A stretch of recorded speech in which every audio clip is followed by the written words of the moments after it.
And so you read that because you're not a native Persian. You read it in English because Rumi is now marketable. You know, everybody loves Rumi. Okay. And now you read that poem, fixity, dumb. The hell does that mean? And then you come to class and you give it to me. It's a translation of a translation of a translation of a translation of a translation. I mean, read Fitzgerald translation of Rubayat Khayyam. When you compare the Persian to the English, what the translation is, it is not Rubayat. It's not what Khayyam wrote. I have no idea what the hell Fitzgerald was thinking. But this is the dominant source for Khayyam. If you want to know Khayyam, go to Fitzgerald. And when I put the Persian compared to English, I said, what the hell is this? And I take offense to it. First, because Khayyam is not like a Miley Cyrus of poets. You know, 50 million copies are printed, sold, and then people walk around and they say, oh, have you read of Umay Khayyam? Yeah. Tell me this poem that he wrote, like Rumi. Fixity and dumb. First of all, if I was to simply focus on the word dumb, it could mean ablah, it could be ahmaq, it could be majnoon.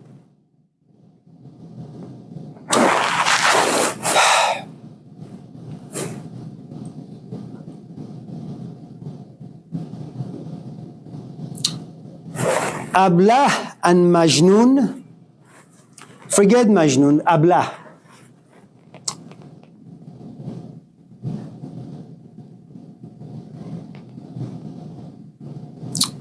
What is it that all of us in this class desire? We like to be liked by other people.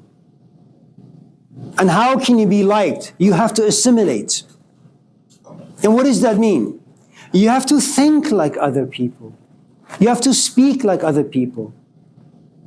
You have to behave like other people. You have to be a carbon copy of other people. You know, some like Abraham Lincoln had said some many, many years ago, human beings are born original, they end up copies. Okay?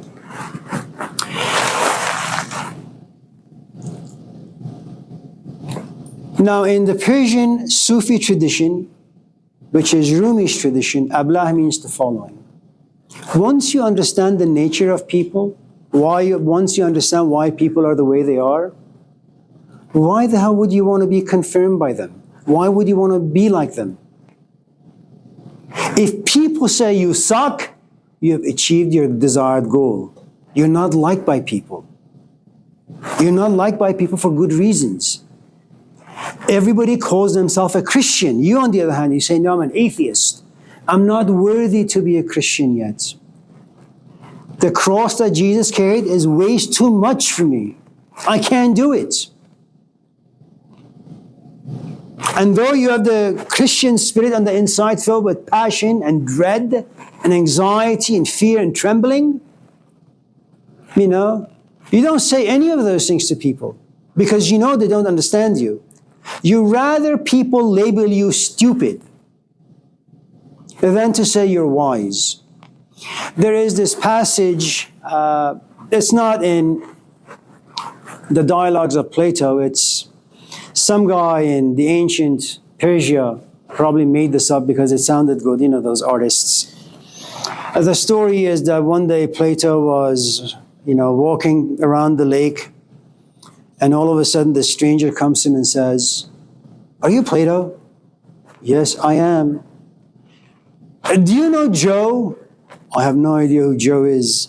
"Well, Joe tells me that he knows you really, really well." "Okay." "And Joe tells me you are a wise man."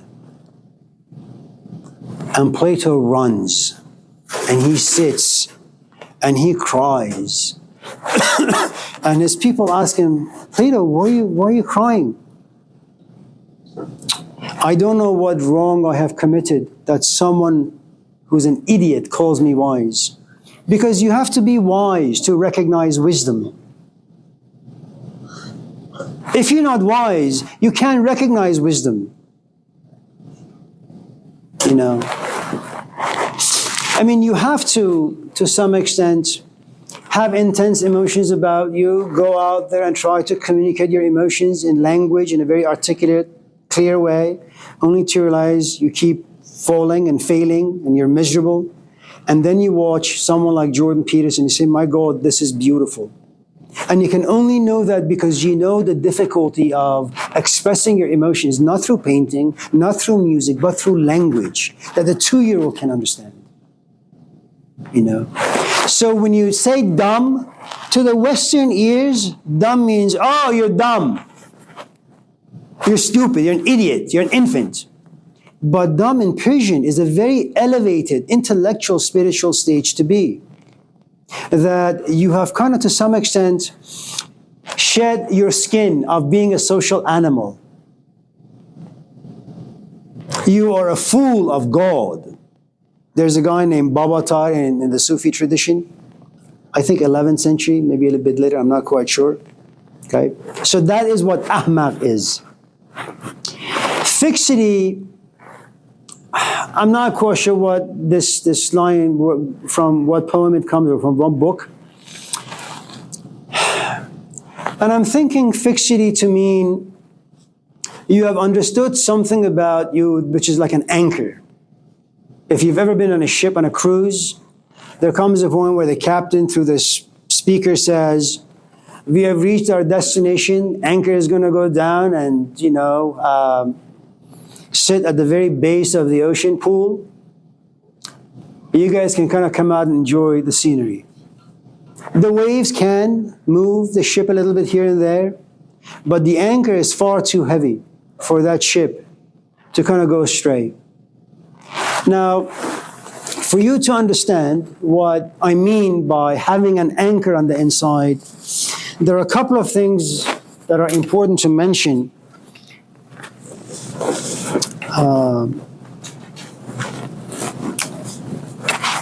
Now, personality is a Latin word which means masks.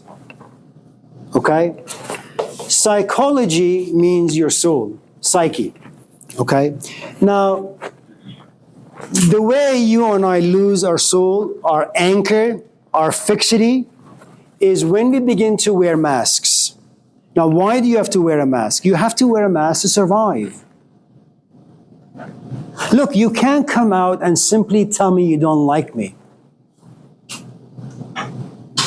I'm going to take it personally. I'm going to start reading your works very, very closely. And I'm going to take my red pen out and mark your entire essay because you have offended me. How do you protect yourself against that? You come to class. Amir, that's a nice shirt you're wearing. I love this class. Now, deep down, you really hate. I mean, you have to be profoundly stupid to come out and say, I don't like you, and then expect no retaliation from me. Are you kidding? I'm not Jesus Christ, man.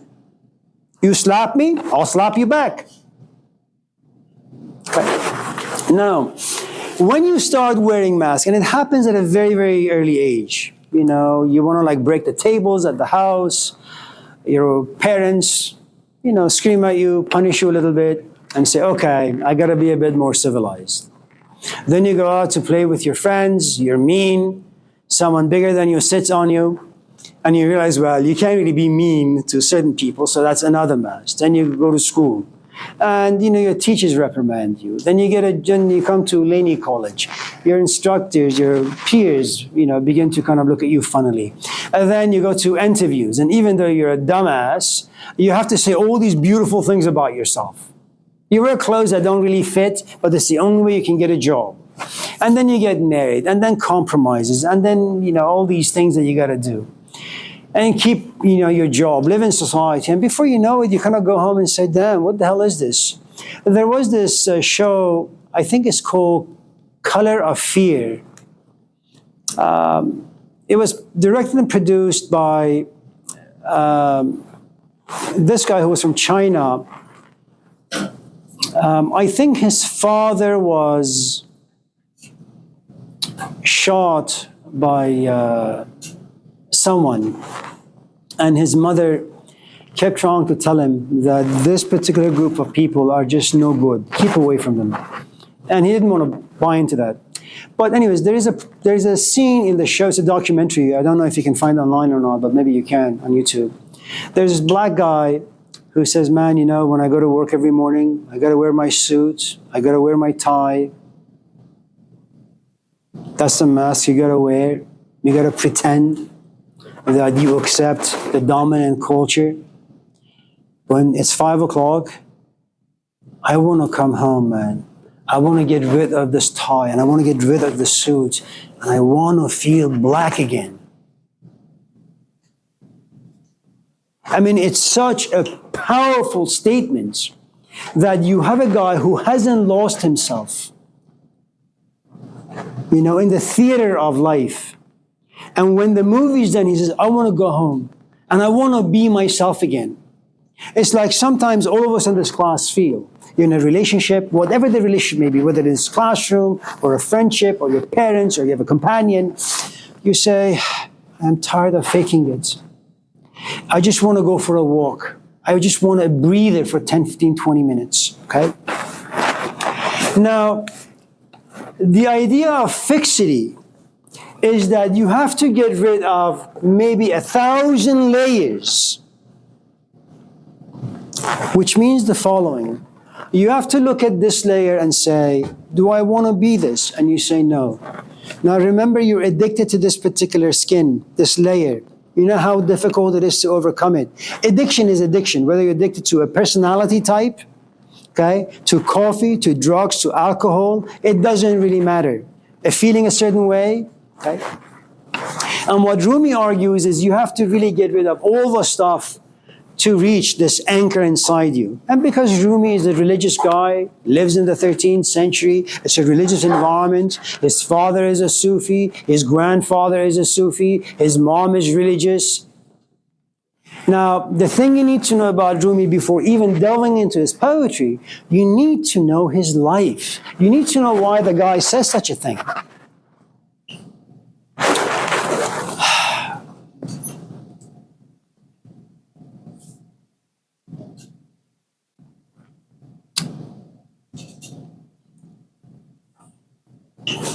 You're Sikh. You love Guru Nanak. Okay? You love your culture. And like the rest of us in this classroom, you assume that you understand the teachings of Guru Nanak and all the saints who came after him. Okay? And because you assume you understand, you're not going to shave. You're not going to cut your hair. You're not going to marry outside of your tradition. All because you understand. That's Rumi. Now, a magic is going to happen in your life, maybe, which is you're going to sit somewhere, you're reading the sacred text of your tradition, all of a sudden this man walks into your life. Clean shaven, has a beautiful haircut, okay, and says, what are you reading? The good book. Throw it away. And he says it in such a way, and he is in such a way where you say, okay, and you don't know why, but you do so nevertheless. And it takes no more than maybe 15, 20 minutes for you to realize there is something relatively strange and captivating about this man. And then at a certain point he looks at you and said, Gurmeet, is that you? Yes. I was at Costco the other day. I bought shaving gel and I bought a 45 pack of Gillette razors. Go into the bathroom, shave. You say, okay. Now, we on the outside, we're going to judge you. All of us in this class are Sikhs. We're going to judge you. Why are you going against the tradition? Because you have found a living tradition, not in books, in a man. And you follow him. You don't know why, but you do so nevertheless. And you realize now that you shave, you are more of a Sikh than when you were unshaven. That's Rumi. He believes in a lot of things, and then something happens. He says, you know what? They don't matter. Quran is not a book between two covers. It's that man over there. Whatever he says, I'll say okay.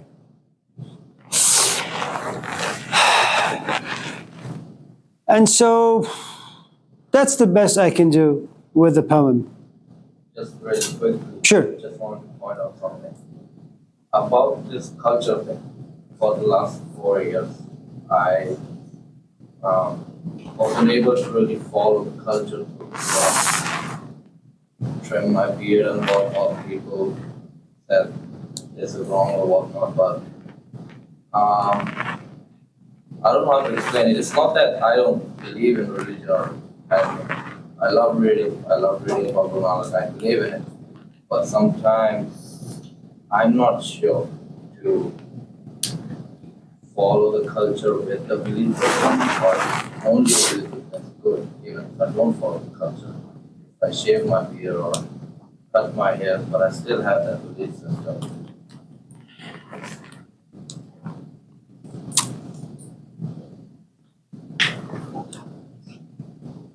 You cut and paste the stuff you need. One of the things you need to, I'm sure you know this far, far better than I. Guru Nanak was a 30-year-old kid. He's going for a swim. All of a sudden, he has an experience. And that experience is powerful enough to transform his entire life. You and I are consumers. You're consumers of ideas. I'm not Plato, but I read. I don't have the imagination or the creativity or the insight or even the wisdom to generate ideas, so I steal them. I'm a thief. And so should you come to this class and say, Amir, I think you're really wise, I just say, listen, I'm a good thief. Don't mistake being a good thief with being wise. These are two completely different things. You know, and so I don't think anyone should be too hard on themselves, knowing that you're not a Christian, you just read some books, you have some ridiculous infantile experiences or feelings, and you steal some ideas and you claim those ideas to be your own, and now you raise and say, I'm a Christian, fine, good for you. And that's really most of our territories.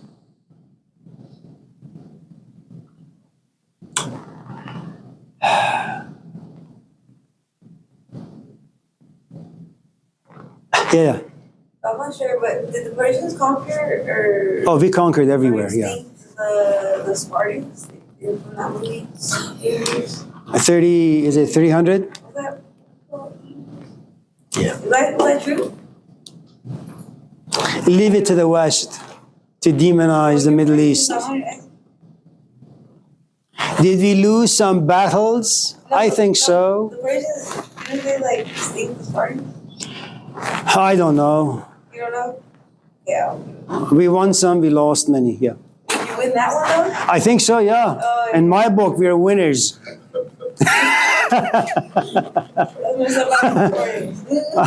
Yeah, Samuel. I don't know, I was on YouTube yesterday and Carl Jung came out. Okay. What's your opinion on him, especially his work on shadow?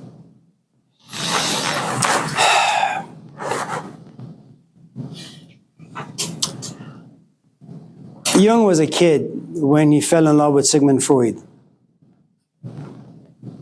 And he was perhaps the most devoted student that Freud had. Aristotle had once argued that a mark of a good student, a mark of a bad student, is to forever remain a student. There needs to come a point where if Freud is a good teacher, he will refine and mature you to the point where you look at Freud and say, you've been my teacher for a long time, I respect you, I love you, but you can no longer give me anything.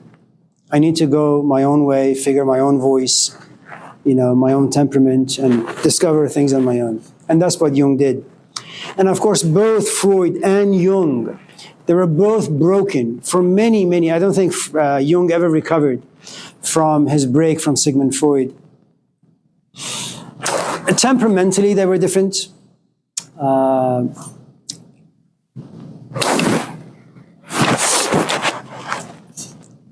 Freud had experiences that Jung never did. Freud lost, I think, 2 or 3 of his sisters to the Nazis. One was starved, a couple were gassed. He was a kid, I think he was about maybe 2 or 3, when he prayed for his younger brother Michael to die because his parents were no longer giving him all of their attention. Now they were a house divided. You know, they would give Freud maybe 30% of their attention, but Michael, the younger kid or sibling, had about 70%. And for a kid, it's devastating. You know, you're the first child, and your parents are always there. The second one comes about, you're now left alone. You know, and there is this, you know, hint of resentment and anger. And so when his younger brother died, Freud assumed that it's because of his prayers. The gods listened, and they acted on the prayers, and therefore Michael died. He also saw how bigotry functions in society. His father was a Jew. He lost his business. He was pushed around. And you have to understand how it feels for a father to be beaten up by other people, and your son simply sits there and watches it, but you can't do much. And it's something that a lot of Jews experienced when they first came, you know, to America, for example. And so you also have the problem of temperament. Freud did most of his work in what we call insane or mental institutes. That's why not very many people take his work seriously, because he didn't work with normal people. He worked with not so normal people. And so many scholars believe that Freud's work, because he just was around just weirdos, his work can be taken seriously, when in fact he did a lot of good work. He's one of the prophets of the 20th century. Jung's temperament is different. And that's something you need to consider. You know, it is true that Plato was a disciple of Socrates, but temperamentally they were different. You know, Socrates wanted to talk. Plato was more of a loner. He wanted to sit and write.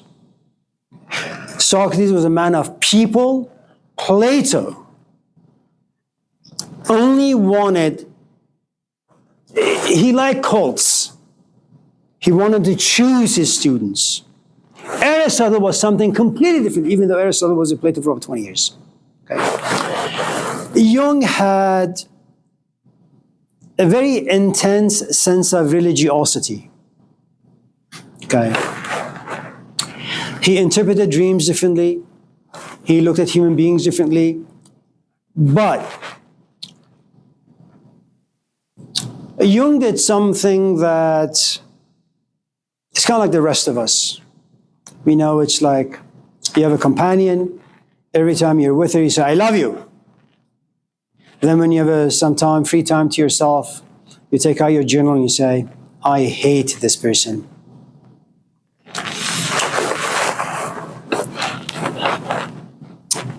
He had this book called The Red Book. I don't know if he gave the title to the book or it was, given by other people. The Red Book, I don't know if you've heard of it or if you have it, if you've read it. Jung specifically asked for this book to be published after his death. And there is a reason. The book is filled with strange things that you would think that this is not a psychologist, but he is a mental patient.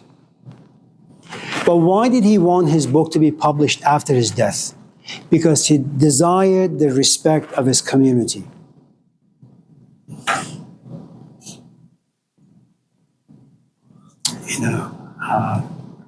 Yeah. Is there psychologists early 20th century older? Yeah. Yeah. What's your take on him as far as his version, his Freud's version? I don't know much about him, so I can't say much. Yeah. Really? Yeah. What are your thoughts on Gurdjieff? Have you heard of him? No. Yeah. I have, but I don't know much about it. Yeah. And forgive me, I'm not going to go home and research these people. I don't have the capacity anymore for that. Yeah. I just want to make sure, is it true that Jung wrote the right book under the influence of Plato? Maybe. Because I have one and I don't get it. Yeah, the book is difficult. Yeah. Yeah. I mean, it's about dreams most of the time, and that's why It's about his dreams and his imaginations. Yeah. It feels like it was an influence of something while writing it, but My recommendation would be if you have this application called Audible, you can buy it like, I don't know, and pay 14, 15 bucks a month. You can get the book. It's about 40 hours. Most of the 40 hours has to do with the footnotes and commentaries. Because no one can figure out exactly what the hell this guy is talking about. You know, and then that's something that I think you need to understand when it comes to poets and writers. I think oftentimes we don't really know what we're writing. We're just writing. And when you go back and review some of your own writing, you say, what the hell was this about? I don't really understand. It doesn't make any sense. Sometimes it does make sense, and you say, did this really come from me? You know,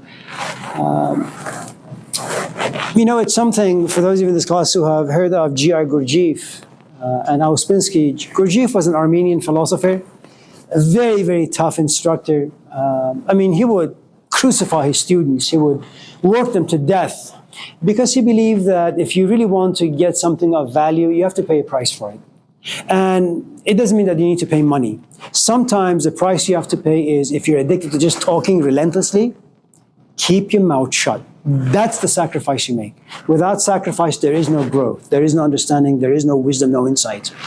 So when Auspensky, who stayed with Gurdjieff for about 7 years or so, he wrote this book called In Search of the Miraculous. It's an amazing book.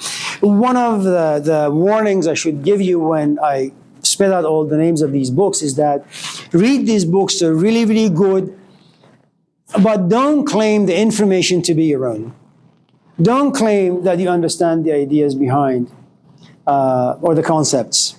Just read, have fun with these books, but don't assume you understand them. That's one of the ways you protect yourself from deception, self-deception, and then other deception, other people deception. Like go to a coffee shop, spit out all these ideas, and other people will assume that you know a lot, when in fact you don't. Before Auspensky had met Gurdjieff, he had written some books, and he would go around and give talks.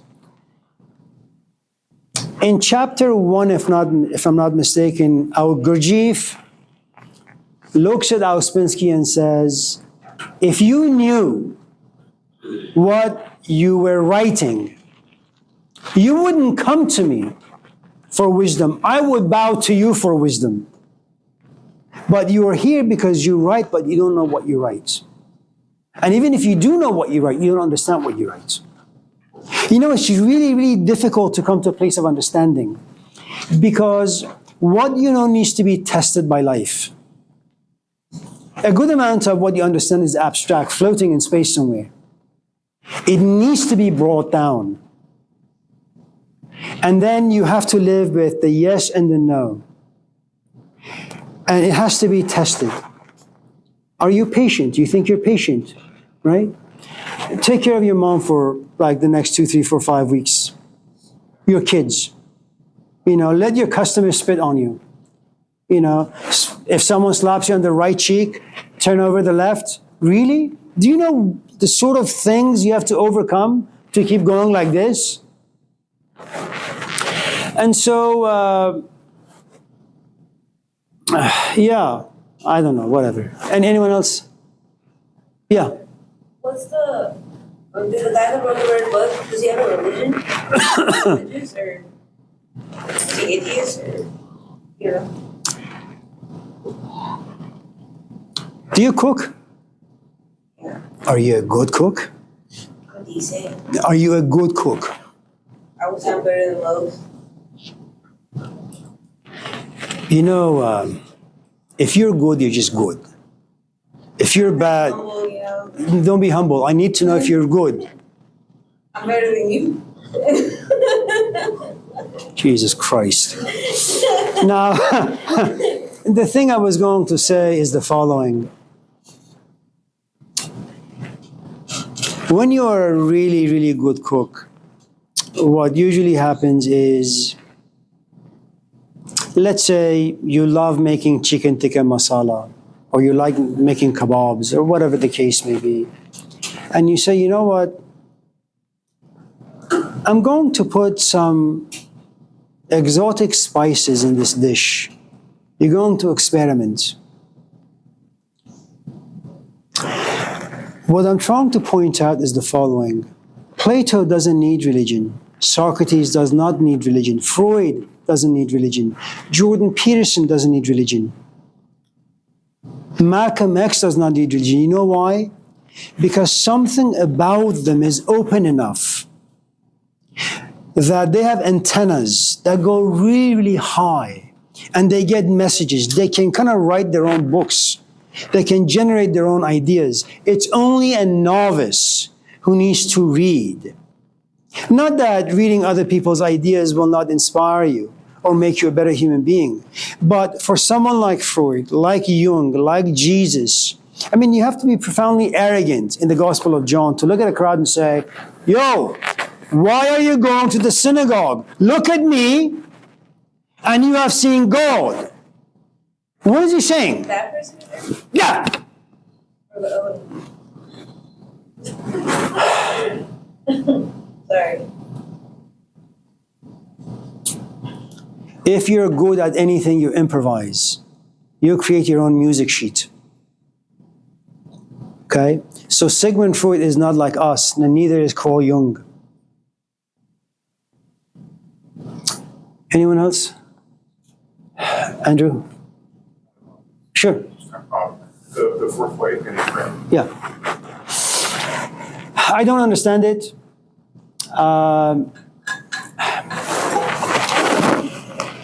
Enneagram, this is my position, and I may be completely wrong and off. I think when a teacher creates something or borrows from somewhere and then refines it, there are these insights and wisdoms that he or she has that injects into this concept. And then the rest of us follow it. I'm not quite sure exactly if anyone can understand the wisdom that the teacher has injected, okay? Gurdjieff was a young man who lived in a very, very strange world, ran into very, very strange people, joined very, very strange schools of wisdom, was trained by very, very strange people. At a certain point, creates a diagram we call the enneagram, the 9 points. Now, what you have currently in the West is that the enneagram, for the most part, has to do with personality types. There are 9 personality types. Okay.